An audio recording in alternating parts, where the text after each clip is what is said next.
Phil Wagner. Artist, painter.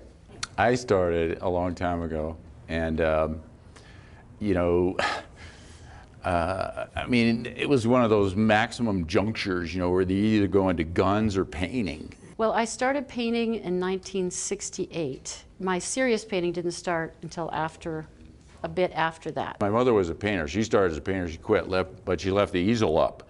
So I just carried on where she left off. There was the canvas, there was the paints, and I just kept going.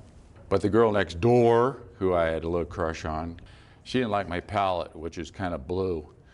And so I quit painting and went into guns. I started with watercolor, and then I went to acrylic, and now I'm painting with oils. I always had this bipolar existence, you know, engineering or music or art, or guns or art or women or art or whatever. Why do I paint? It's the most enjoyable process I can think of, and also the most frustrating, but it's a way to work out problems that occur, and you hope, usually things get better if you work on them. I always, though, watercolored, because I used to love to hike and camp.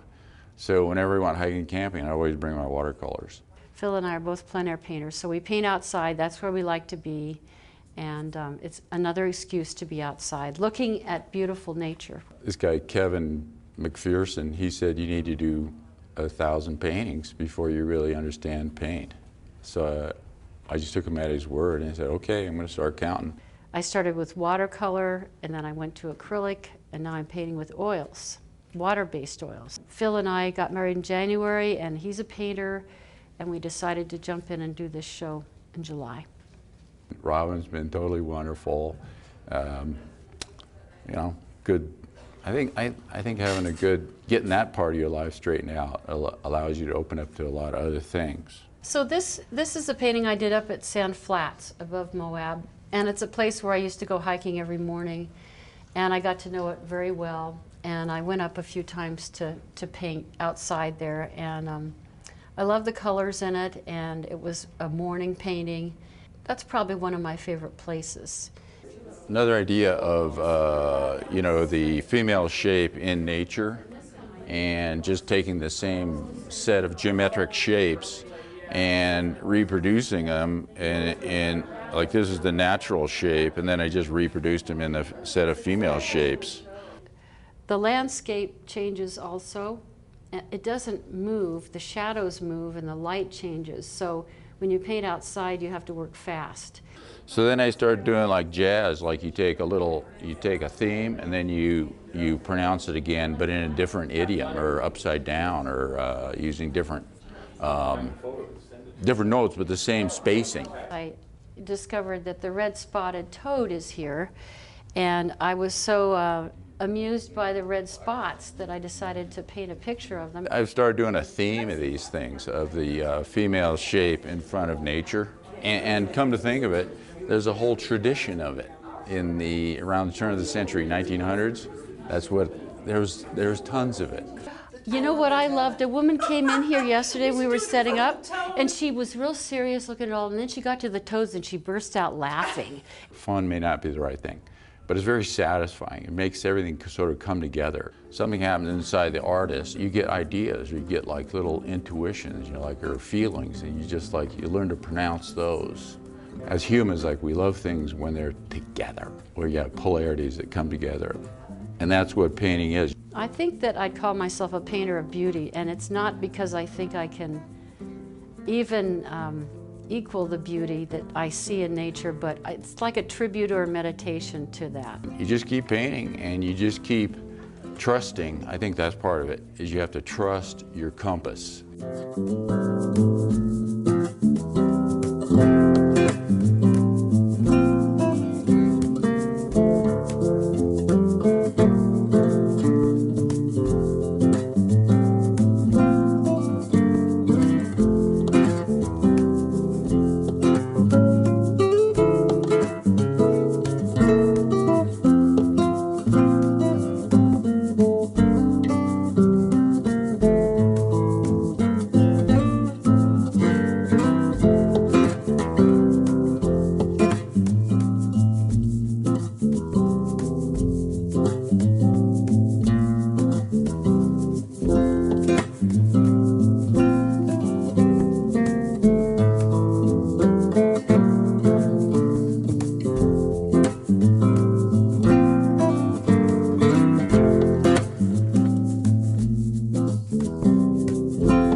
feels good.